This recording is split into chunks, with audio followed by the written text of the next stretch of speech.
बाळासाहेब ठाकरे पक्षाच्या उपनेत्या सुषमा अंधारे आपल्यासोबत जोडल्या गेलेल्या आहेत. त्याही या सगळ्या प्रकरणामध्ये आपल्याला व्होकल असलेल्या पाहायला मिळालेल्या आहेत. ताई, स्वागत आहे तुमचं मुंबई तक मध्ये पुन्हा एकदा. आणि आत्ताच जी माहिती मिळते, ज्या सगळ्या संदर्भातली खरं तर पाठपुरावा किंवा मागणी ही तुमच्यासारख्या विरोधी पक्षाकडनं सुद्धा होत होती, ती म्हणजे की वाल्मिक कराडवर सुद्धा मकोका लावण्यात यावा. आता तर त्याच्याकडनं जामिनाचा थेट अर्ज करण्यात आलेला आहे. काय तुमच्या आत्ताच्या या सगळ्या घडामोडींवर पहिली प्रतिक्रिया? नाही, याच्यावर जरा आपण मला असं वाटतंय कायद्याच्या अँगलने विचार केला पाहिजे. कायद्याच्या अँगलने जेव्हा आपण बघतो त्यावेळेला मोक्का लावण्याची जी सगळी मानकं असतात ती सगळीच्या सगळी मानकं या केसमध्ये अतिशय परफेक्ट होती. त्यामुळे ते फार महत्वाचं. दुसरी गोष्ट अशी आहे की या संबंध केसमध्ये मोक्का लावला म्हणजे लगेच आरोपी आत गेला असं अजिबात होत नाही. लागलेला मोका हा सिद्ध होणार आहे का, हे सगळ्यात जास्त महत्वाचं आहे. कारण फक्त आरोपाचा तो गुन्हा दाखल झालेला आहे आणि गुन्हा सिद्ध करण्यासाठी ती चार्जशीट 6 महिन्याच्या आत कोर्टाकडे सादर होणार आहे. आणि जेव्हा कोर्टाकडे सादर होईल आणि कोर्टातनं त्याचे आर्ग्युमेंट सुरू होतील, तेव्हा ते सिद्ध होईल की बाबा तो लागलाय की नाही लागलाय, खरंच हा माणूस मोक्कामध्ये येतोय की नाही येतोय. कदाचित तिथनं एखादा माणूस निर्दोष सुद्धा सुटू शकतो. सो जरा आपण कायद्याची ही सुद्धा बाजू समजून घेतली पाहिजे असं वाटतंय. तुम्ही कायद्याच्या बाजूबद्दल बोलात, मला त्या अनुषंगाने सुद्धा विचारायचं आहे की आज दोन्ही बाजूने अर्थात युक्तिवाद होते. एकीकडे सरकारी यंत्रणा होती, म्हणजे तपास यंत्रणा होती, त्यांचं असं म्हणणं होतं की आम्हाला तर अजून 10 दिवसांची कोठडी हवी आहे. इकडे समोरून जे वाल्मिक कराडचे वकील होते त्यांचं तर उलट म्हणणं आहे की तुम्ही तर काहीच असं नवीन ग्राउंड समोर ठेवू शकलेला नाहीयेत की ज्याच्या आधारावर तुम्हाला ऍडिशनल कस्टडी ही मिळायला हवी. आणि कोर्टाचे निर्णय तर आपल्या समोर आहेच की वाल्मिक कराडला नाही मिळाली. आता म्हणजे सीआयडी अधिकाऱ्यांना वाल्मिक कराडची कस्टडी नाही मिळाली, त्याला न्यायालयीन कोठडीमध्ये रवानगी त्याची करण्यात आलेली आहे. तपास यंत्रणा गेल्या 15 दिवसांमध्ये म्हणावा तितका तपास पुढे नेऊ शकलेल्या नाहीयेत असं तुम्हाला सुद्धा वाटतं का? एक लक्षात घ्या, कोर्टातला जो युक्तिवाद आहे ना, तो युक्तिवाद फार विचार करण्यासारखा आहे. ज्या पद्धतीने वाल्मिक कराड हे स्वतः खरं तर आत्मसमर्पण हा शब्द मी पुन्हा पुन्हा म्हणते की पोलिसांचा नाकर्तेपणा सिद्ध करणारा आहे. परंतु त्यावेळची आत्मसमर्पणाची जी मूव होती ती मूव आता कशी त्यांच्या पथ्यावर पडलेली आहे आणि त्या मूवचा आरोपीच्या वकिलाने कसा फायदा घेतलेला आहे की जर माझे आशील स्वतःहून तिकडे हजर झालेले आहेत याचा अर्थ ते तपासाला सहकार्य करणार आहेत, ते कुठे पळून जाणार नाहीत. ते पळून जाणारे असते तर केव्हाही गेले असते, पण ते स्वतःहून हजर झालेले आहेत. कृपया ही बाब आपण सकारात्मकतेने घ्यावी असं जेव्हा सांगितलं जातं, हा एक मुद्दा आहे. दुसरं असं की ज्या वेळेला आपण म्हणतो की कर्नाटक कोर्टाचं सायटेशन दाखवलेलं आहे आणि त्या सायटेशन नुसार या सगळ्यांमध्ये याची 15 दिवसांपेक्षाची जास्त गरज नाही, पण ते मानावं की न मानावं.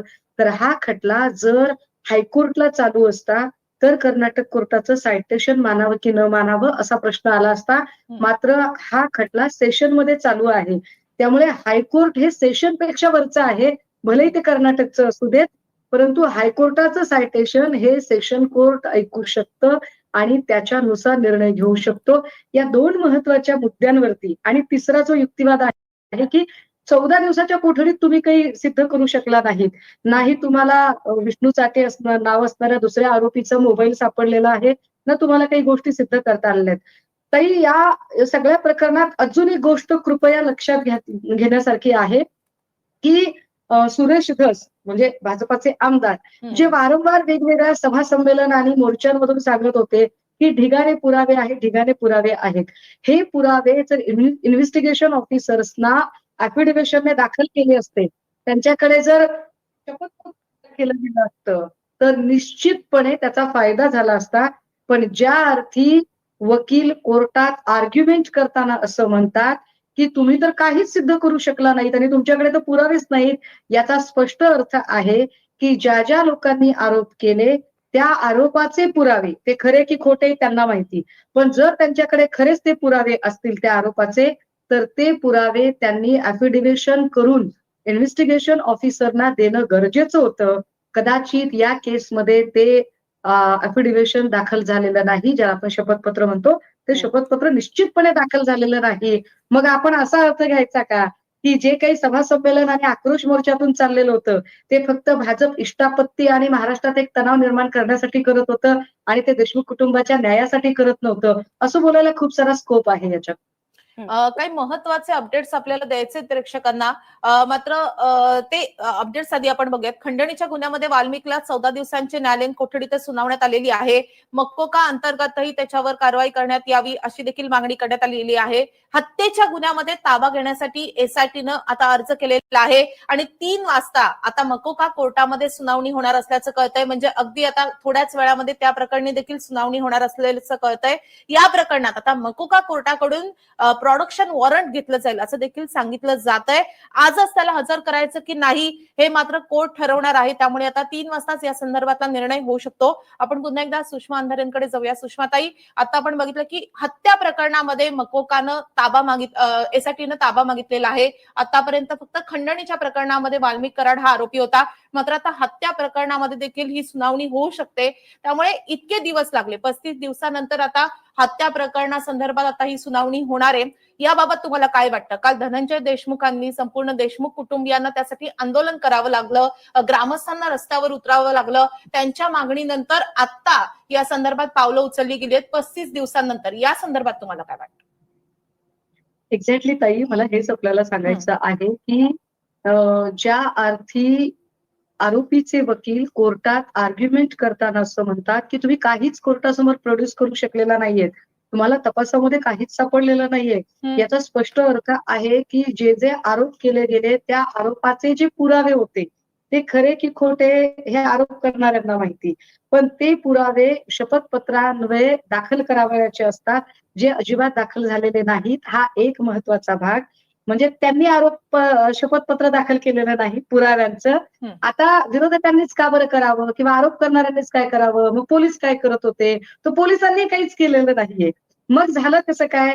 तर काल धनंजय देशमुख आणि त्यांच्या गावकऱ्यांनी आंदोलन केलं आणि त्यानंतर एक जनरेटा वाढला, ज्या जनरेट्यामुळे एक प्रेशर क्रिएट झालं आणि त्यानंतर चीफ मिनिस्टर हा निर्णय घेतात. याचा स्पष्ट अर्थ आहे की या सगळ्या प्रकरणामध्ये पोलिसांचा नाकर्तेपणा पुन्हा पुन्हा अधोरेखित होत आहे की पोलीस एसआयटी काहीही करू शकलेली नाही. जे होत आहे तो लढा एकट्या देशमुख कुटुंब आणि महाराष्ट्रातली सगळी जनता आणि माध्यम या सगळ्यांनी मिळून तो लढा लढला जात आहे. ना वकिलांकडून म्हणावं तसं आर्ग्युमेंट होतोय, ना पोलिसांकडून म्हणावा तसा तपास होतोय, ना आरोप करणारे जे भाजपाचे आमदार आहेत ते कुठले पुरावे देत आहेत. ह्या तीनही गोष्टी मला वाटते विशेष उल्लेखनीय आहेत या सगळ्या प्रकरणात. आणि माध्यमांचे खरंच आभार मानले पाहिजे की ज्यांनी गेल्या 35 दिवसापासून हे प्रकरण लावून धरलं. विशेषतः मुंबई तकने जे अत्यंत रिस्क घेऊन, म्हणजे ही सोपी गोष्ट नाहीये की एवढ्या सगळ्या आत जायचं युद्ध क्षेत्रामध्ये आणि तिथून जाऊन ग्राउंड रिपोर्टिंग करायची, ही ग्राउंड रिपोर्टिंग करणं आणि सातत्यानं तो विषय लावून धरणं, सातत्याने त्याचे अपडेट्स देत राहणं, अगदी क्षणाक्षणाची बातमी जी मुंबई तकनं पोहोचवली ही सुद्धा फार मोठी गोष्ट आहे. मला वाटतं या सगळ्या काळामध्ये जिल्ह्यातली तिथली स्थानिकची माध्यमं बघता आणि ते स्थानिकची सगळी वृत्तसंस्था बघता मुंबई तकने तो सगळा जो वॉक्यूम होता तो भरून काढला एका अर्थाने. नक्कीच आमचं ते काम आहे आणि आम्ही ते इथून पुढे सुद्धा करत राहणार आहोत. आमचे अजूनही प्रतिनिधी हे बीडमध्ये आहेत जे इथून पुढचा सुद्धा सगळा तपास जो आहे तो प्रेक्षकांपर्यंत आणि खास करून ज्यांना ही इच्छा आहे की संतोष देशमुखांना न्याय मिळावा त्यांच्यापर्यंत हे सगळे अपडेट्स पोहोचवणार आहोतच. एक तुमच्या सगळ्यांकडूनच मागणी होती ती म्हणजे की एसआयटीने सुद्धा या सगळ्या प्रकरणामध्ये तपास करायला हवा. म्हणजे वाल्मिक कराडचा नेमका काय रोल आहे हे एसआयटीने सुद्धा तपासून बघायला हवं. आता एसआयटीने त्याबद्दलची पावलं टाकायला सुरुवात केलेली आहे. एसआयटी कराडची कस्टडी घेण्याचा प्रयत्न करते, कोर्टात अर्ज दाखल झालेला आहे. तुमच्या मागण्या पूर्ण होत आहेत असं तुम्हाला वाटतंय का? नाही ताई, बघा या सगळ्या मागण्यांमध्ये ना मागण्या करण्याची गरजच नाही पडायला पाहिजे. कोर्टाने जर कोर्टाचं काम केलं आणि पोलिसांनी पोलिसांचं काम केलं आणि टू द पॉइंट आणि अत्यंत त्रयस्थपणे जर तपास झाला तर मला वाटतं कुणालाही मागण्या करण्याची किंवा आंदोलनं करण्याची गरज पडणार नाही. But at the same time जेव्हा 14 दिवसाच्या कोठडीत तुम्ही काहीच प्रोड्यूस करू शकत नाही आणि सायमल्टेनियसली त्याच वेळेला आरोपीच्या वतीनेही समर्थनार्थ मोर्चे, आंदोलनं, जाळपोळ सुरू होते, तेव्हा प्रेशर दोन्ही बाजूंनी सारख्याच पद्धतीचं क्रिएट होतं आणि अशा स्थितीचा फायदा बऱ्याचदा आरोपींना होऊ शकतो. किंबहुना आरोपींच्या बाजूने एक सकारात्मकतेचं वातावरण निर्माण करण्याचा सुद्धा प्रयत्न केला जाऊ शकतो. सो आता या प्रकरणामध्ये राजकीय हितसंबंधाने प्रभावित होऊन हा तपास कुठेतरी अडथळल्यासारखा होतोय का, अडखळतोय का तो, तर होय, निश्चितपणे तो तपास अडखळतोय. मात्र ते राजकीय हितसंबंध किंवा ते प्रभाव क्षेत्र प्रभावहीन करायचं का नाही याची सगळीच्या सगळी जबाबदारी ही माननीय मुख्यमंत्री महोदयांची आहे. कारण मुख्यमंत्री महोदयांची मुळात इच्छाशक्ती आहे का? एकीकडे तुम्ही सभागृहाच्या पटलावर सांगता की बीड हे लॉलेस झोन मध्ये आहे, आणि जर ते लॉलेस आहे तर ते कुणामुळे आहे, तर तुम्हीच गृहमंत्री होतात साहेब. आत्ताही तुम्हीच गृहमंत्री आहात आणि तुमची मुळात इच्छाशक्ती आहे का? कारण एसआयटी मध्ये असणारे अधिकारी जर तुम्हाला बदलावे लागत असतील तर ही गृह खात्याची नामुष्की आहे, हे कृपया समजून घ्या. यातले आणखीनही काही अपडेट्स आहेत. मी तुम्हाला फक्त विनंती करते की 2 मिनिटं थांबा. मी फक्त ते अपडेट्स प्रेक्षकांना देते की खंडणीच्या गुन्ह्यामध्ये वाल्मिकला 14 दिवसांची न्यायालयीन कोठडीत आता सुनावण्यात आलेली आहे. पण त्याच सोबत त्याचा ताबा मिळावा या हत्येच्या प्रकरणामध्ये यासाठी सुद्धा एसआयटीचे प्रयत्न सुरू झालेत. त्यांनी अर्ज केलेला आहे तसा कोर्टामध्ये आणि थोड्याच वेळामध्ये 3 वाजता ही सुनावणी होणं अपेक्षित आहे. 3 वाजायलाच आलेले आहेत. त्यामुळे पुढच्या काही मिनिटांमध्ये आपल्याला त्याचेही अपडेट्स मिळतील की एसआयटीला वाल्मिक कराडचा ताबा मिळतो का आणि वाल्मिक कराडवर मकोका लागतो का. पुन्हा एकदा आपण सुषमाताईंकडे जाऊया. तुम्ही आता उत्तरामध्ये उल्लेख केला तो म्हणजे वाल्मिक कराडच्या समर्थनात उतरलेले आंदोलक. हा तुम्हाला संशयास्पद वाटतं का की गेल्या साधारण 30-35 दिवसांपासून या संपूर्ण प्रकरणाची चर्चा होते. वाल्मिक कराडचं नाव हे गेल्या 20-25 दिवसांपासून अगदी प्रत्येकाच्या तोंडात आहे. प्रत्येक जण त्याच्यावर आरोप करताय. मधल्या काळामध्ये इतक्या मोठ्या प्रमाणात अशी लोक रस्त्यावर उतरतायत, जाळपोळ करतायत, निषेध व्यक्त करतायत, टाकीवर चढतायत, अशा गोष्टी झालेल्या नव्हत्या. आता मात्र तीही गोष्ट व्हायला सुरुवात झालेली आहे. तुम्हाला याबद्दल काय वाटतं? तुम्ही बीडचे आहात, तुम्ही याबद्दल जास्त प्रकाश टाकू शकता. काय वाटतं तुम्हाला की आता वाल्मिक कराडच्या समर्थनात सुद्धा लोक रस्त्यावर उतरत आहेत? ताई, मी पुनश्च एकदा सांगितलं पाहिजे, मी बीडची आहे, मी परळीची आहे, मी ज्या वॉर्डात राहते त्या वॉर्डचे नगरसेवक वाल्मिक कराड आहे आणि मी वंजारी आहे, बरे का. आणि मी ओबीसी प्रवर्गात येते, पण तरीही माझं असं म्हणणं आहे की या प्रकरणात धनंजय देशमुखांना न्याय मिळाला पाहिजे. पण एक गोष्ट समजून घ्या की ह्या सगळ्या गोष्टी का होतात. जाळपोळ होणं किंवा समर्थनार्थ उतरणं, आंदोलन करणं का होतं हे सगळं? बिकॉज जेव्हा 14 दिवसाची कोठडी मिळते आणि त्या 14 दिवसाच्या कोठडीमध्ये तुम्ही काहीच प्रोड्यूस करू शकत नाही, तुम्ही काहीच सिद्ध करू शकत नाही. मी पुन्हा त्या गोष्टी आपल्याला नेण्याचा प्रयत्न करते. कदाचित आपल्या लक्षात आलं नसेल तर पुन्हा एकदा सांगते की आक्रोश मोर्चांमधून भाजपाचे आमदार सुरेश धस यांनी जे ढिगांनी आरोप केलेले आहेत त्याचं शपथपत्र त्यांनी का सादर केलं नाही? ते शपथपत्र जर त्यांनी इन्व्हेस्टिगेशन ऑफिसरला दिलं असतं तर निश्चित इन्व्हेस्टिगेशन ऑफिसर आणि सरकारी वकील आज हे कोर्टात सांगू शकले असते की पहा, आमच्याकडे एवढे सगळे पुरावे आहेत, परंतु त्यांच्या हातात कुठलेच पुरावे नव्हते. जेव्हा असं सगळं चित्र बाहेर आपण सगळे वार्तांकन करणारे लोक आहात, कोर्टात काय घडते याची मिनिट टू मिनिट आपण त्याचं लाईव्ह देत आहात, आणि जेव्हा तुम्ही लाईव्ह अपडेट देत असता तेव्हा त्यांचेही काही समर्थक असतात जे समर्थक रस्त्यावरून विचारतात की अरे तुमच्याकडे तर काहीच पुरावा नाहीये, तरीही तुम्ही आमच्या माणसाला अशा पद्धतीने, आमच्या देव माणसाला तुम्ही अडकवून ठेवले. नाही, पण मला सुषमाताई तुमच्या पक्षातलंच उदाहरण आहे म्हणून मला आता ते द्यावंसं वाटतंय. तुम्हाला अपेक्षा आहे की सुरेश धस असे काही पुरावे समोर आणतील? तुमच्याच पक्षातलं उदाहरण आहे. तुमचंच सरकार असताना दिशा सालियन प्रकरणामध्ये जे काही अखंड आरोप झाले ते कुणावर होते हे आपल्याला कल्पना आहे. नितेश राणेंनी उघडपणे आदित्य ठाकरेंचं नाव घेतलं, असंख्य आरोप केले.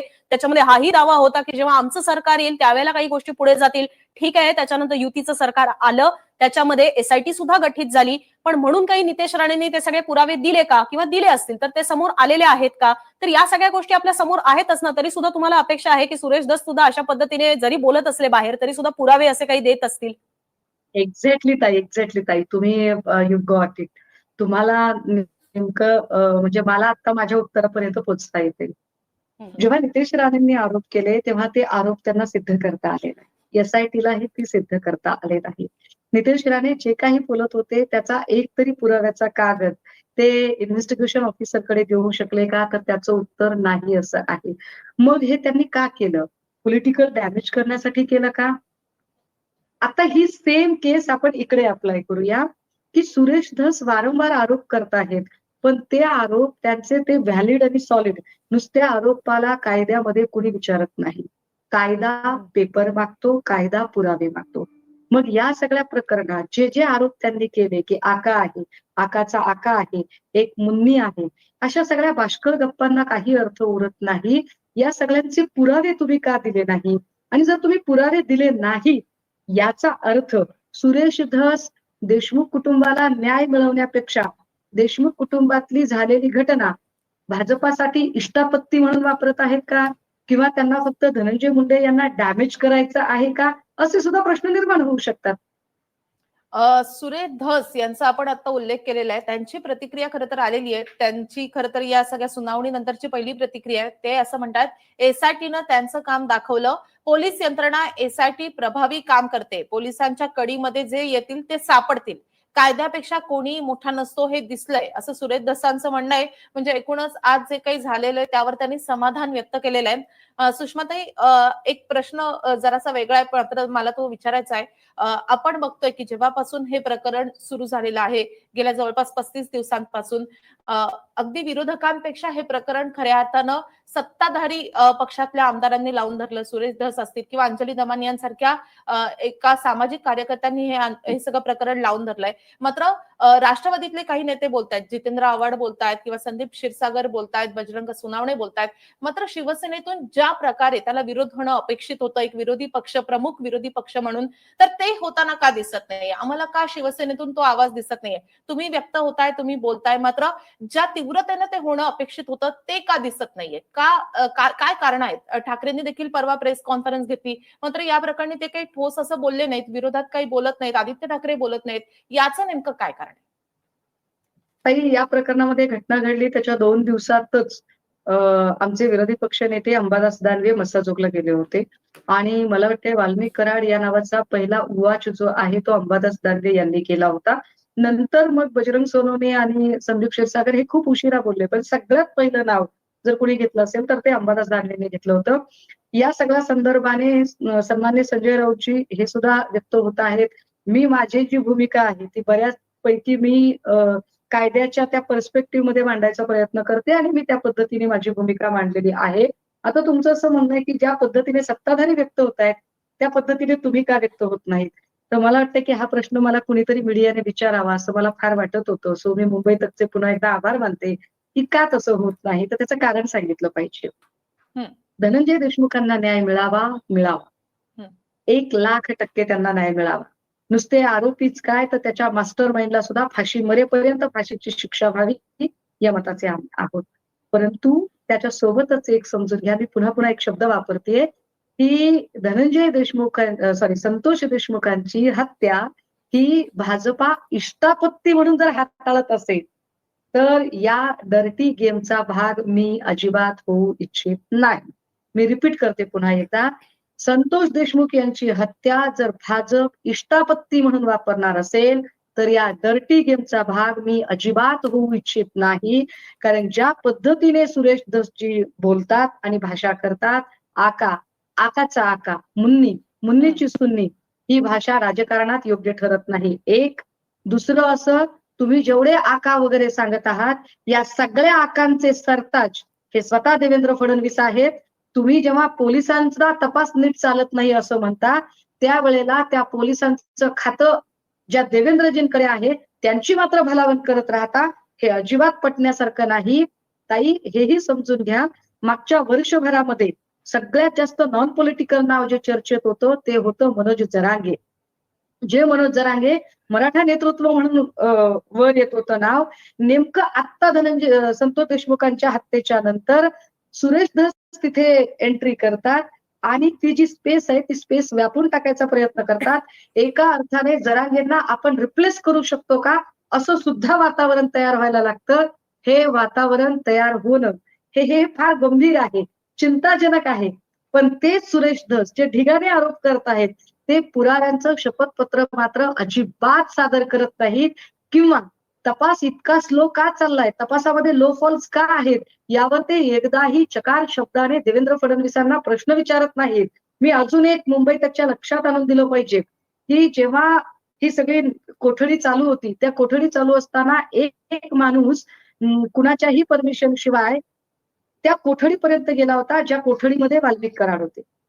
आता त्या कोठडीपर्यंत तो का गेला म्हणून आपल्या ओंकार बाबळेंनी ज्यावेळेला त्याचा 1 to 1 केला तेव्हा तो असं सांगतो की मला एका तपासाला बोलावलं होतं, पी.आय. दराडेंचा मला फोन आला आणि मी आलो.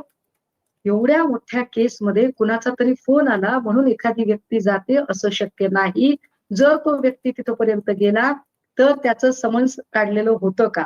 ते समन्स कोणत्या अधिकाऱ्यांनी काढलं? त्याची चौकशी कोणत्या अधिकाऱ्याकडून झाली? किती तारखेला समन्स निघालं? त्याला कोणते प्रश्न विचारले गेले? कोणत्या संदर्भात त्याला बाहेर तिथेपर्यंत पोहोचवलं गेलं होतं? हे सगळे प्रश्न सुरेश धस यांच्याकडून विचारणं फार फार फार अपेक्षित होतं. ते का विचारले गेले नाही? काल धनंजय देशमुख जेव्हा टाकीवर चढले त्यावेळेला त्यांना खाली उतरवण्यासाठी सगळ्या माध्यमांच्या समोर जीवतोड आर्जव करत होते. ते फक्त मनोज जरांगे. कालच्या त्या सगळ्या फ्रेम मध्ये सुरेश धस का दिसले नाही? सुरेश धस हे संतोष देशमुखांना न्याय देण्यापेक्षाही जास्त धनंजय मुंडे यांना डॅमेज करण्याचा प्रयत्न का बरं करतायत? असू शकतं धनंजय मुंडेंचे संबंध असतील तर धनंजय मुंडेंचा सुद्धा राजीनामा घ्यावा, बिलकुल घ्यावा. अरे पण तुमचा हेतू काय आहे नेमका? तुम्ही फोकस हलवताय का? तुम्ही मध्येच आदल्या दिवशी तुम्ही सभागृहाच्या पटलावर पुन्हाबद्दल बोलत आहात, फार त्याचं एक चर्चित चर्वण असं वर्णन करत आहात आणि दुसऱ्या दिवशी लगेच तुम्ही पीक विम्यावर बोलता, तिसऱ्या दिवशी तुम्ही मल्टी स्टेट घोटाळ्यावर बोलता. फोकस हलतोय का तुमचा? का फोकस हलवताय तुम्ही पुन्हा सुषमाताई, पुन्हा? मला का तुम्हाला एकाच 2 गोष्टीवर मिनिटं कॉन्सन्ट्रेट थांबावं होत लागेल. नाही? आपण हा मुद्दा नक्की पूर्ण करू, पण असं आहे की तिकडे